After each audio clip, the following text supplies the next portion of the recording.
Le quiero agradecer, como siempre, la presencia del doctor Héctor Paglia en nuestro programa, bueno, porque tiene una reconocida trayectoria, porque nos ayuda un poco a entender qué está pasando en economía. Obviamente, cada uno tiene su matiz y pretendemos que el doctor Paglia diga el suyo. ¿Cómo le va, doctor? ¿Cómo está? ¿Qué tal? ¿Cómo le va, José? Bien.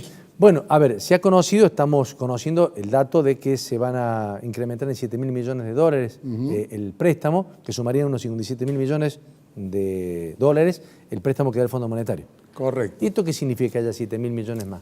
Bueno, yo creo que hoy el dato son 7.100 millones aparentemente, y en grandes líneas lo que se sabe es que habría adelanto de los desembolsos durante 2018, 2019, y con ese panorama el gobierno trataría de dar certeza a su programa financiero y sobre todo el cumplimiento de las obligaciones que tiene de vencimientos de deuda de aquí hasta el final del mandato de la actual administración.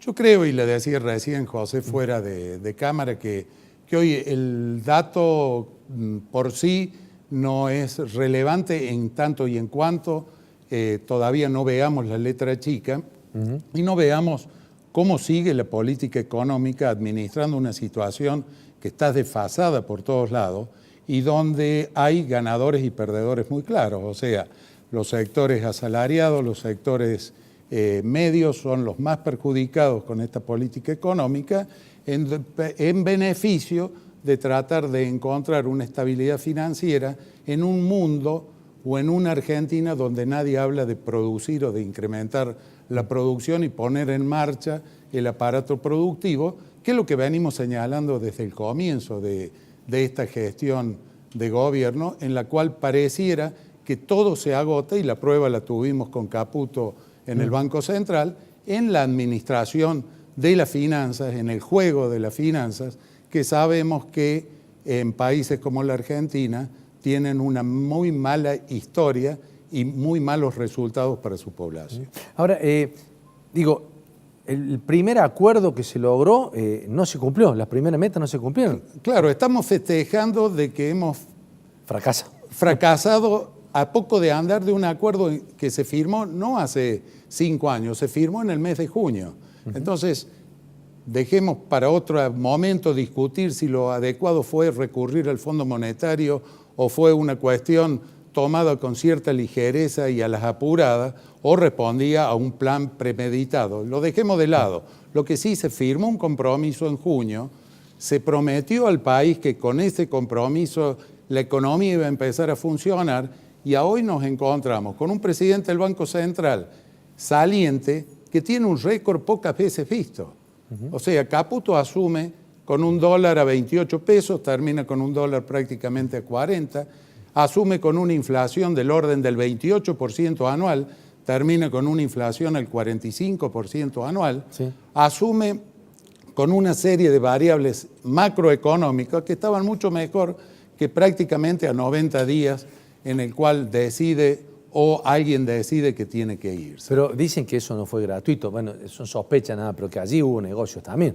Bueno, eso tendrá que investigarlo la justicia. De hecho, hay, y son de público conocimiento, una serie de denuncias. Lo concreto es que entraron 15.000 millones de dólares del Fondo Monetario Internacional cuando asumió Caputo en el Banco Central, y al momento de irse, las reservas cayeron 15.000 millones de dólares, con un agregado. Debemos 15.000 millones de dólares más. O sea, así que como vamos entraron, a pagar todos los como argentinos. entraron, se fueron. Se fueron, o sea, se financió, que creo que es una de las cosas que el fondo le había impuesto que no debía hacer. Claro. Pero él que decía, prefiero pedir perdón antes que pedir permiso. ¿Y qué es lo que hizo? Financió la fuga con los dólares que hoy los argentinos deben. O sea, esos 15.000 millones se fueron a tratar de sostener el valor del dólar.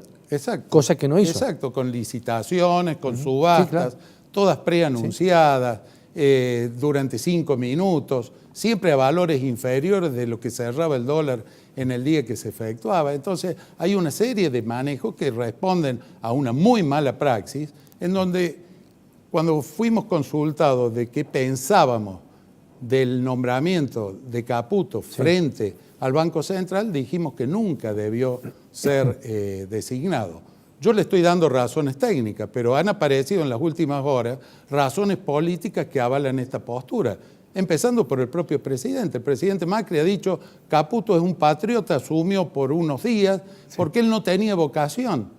O sea que también se elevó un pliego al Senado para darle efectividad en el cargo, de un cargo que se sabía que no iba a seguir. Da la sensación ya desde lo político, no lo económico, permítame esto, que en realidad el gobierno actúa sin comunicar nada. O sea, hace y deshace sin que sepamos qué es lo que está pasando, ¿no?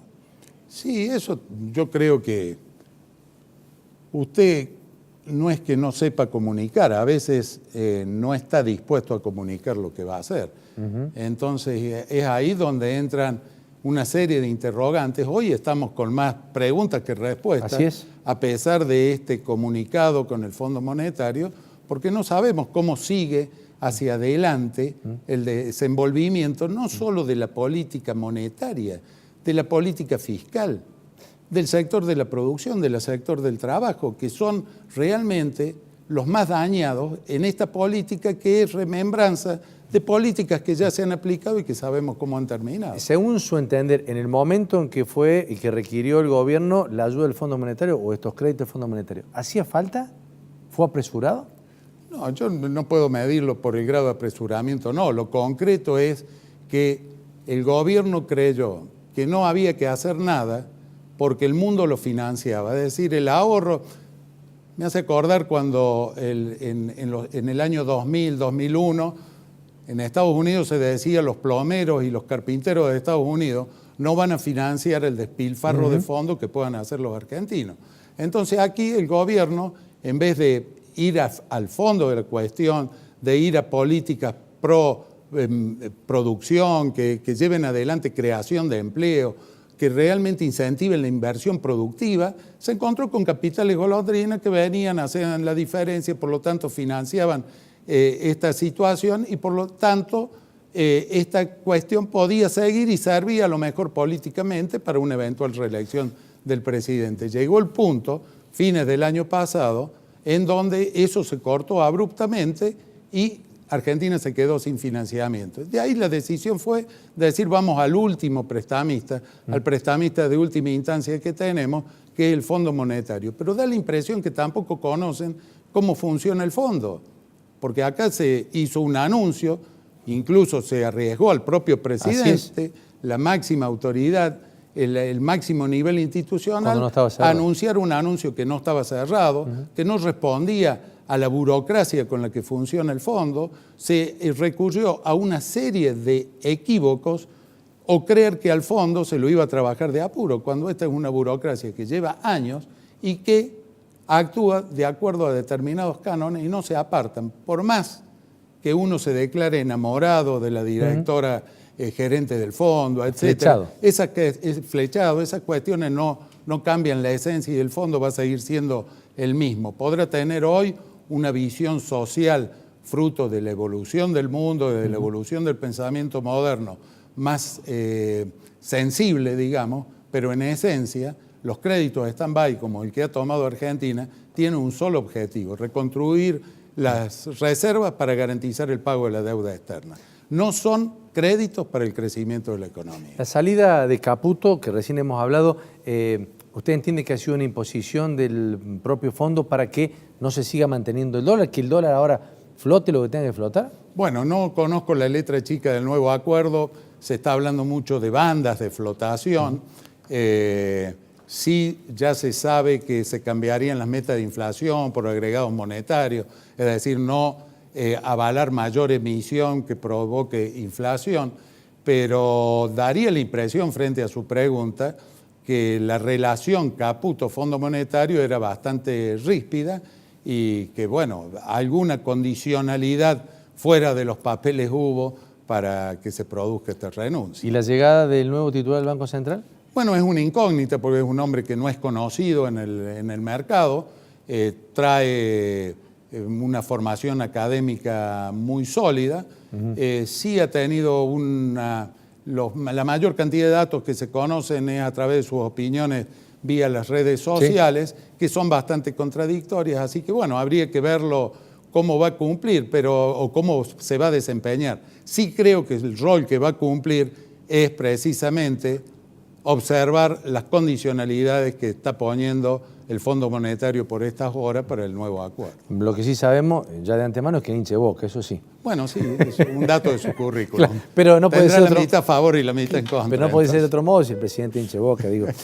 Pero más allá de esto, y con este acuerdo que usted dijo al principio de la charla, que tal vez no era lo más relevante, tal vez el monto, sino que yo le pregunto qué va a pasar de acá en adelante. ¿Usted avisora que esto puede tener algún crecimiento el país o seguiremos estando atados a esto que tiene que ver con lo financiero solamente? No, juzgar por los últimos datos, hoy se ha conocido el dato de agosto de la balanza comercial y cuando había cierta euforia, pues decían con tremenda devaluación del 100% de la moneda, seguro que la carga entre importaciones y exportaciones se va a corregir y el dato de agosto son 1.127 millones de dólares de déficit, lo cual acumulado en los primeros 8 meses del año da, redondeando la cifra, 7.000 millones, o sea, un 58% más que igual periodo del año anterior, o sea que hay una base recesiva muy grande.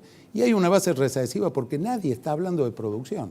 O sea, muchos critican esta postura y dicen, no, pero primero hay que estabilizar las variables financieras para partir de allí empezar a pensar en el aparato productivo. Yo creo que las cosas van en paralelo. Debe haber una política cohesionada, coherente, una serie de medidas que den y que la gente pueda visorar un futuro de esperanza, un futuro en donde dice, bueno, voy a mantener el empleo, el que lo tiene, voy a mejorar en él, el que no lo tiene, voy a tener nuevos puestos de trabajo genuinos, o sea, no planes, sino puestos de trabajo, voy a generar con la inversión un crecimiento y un desarrollo sostenido, y no esta situación en donde la mayoría de la población está con angustia, está con temor, no hay decisiones por parte de quienes deben tomar decisiones de inversión productiva y mucho menos que haya visión desde afuera de que vayan a invertirse y enterrarse inversiones en plantas industriales, etcétera, para dar mayor valor agregado. Doctor, le hago esta pregunta, sé por allí que lo pongo en un compromiso, pero ¿esta gente es idónea? Digo, ¿es idónea, es ingenua o es premeditada?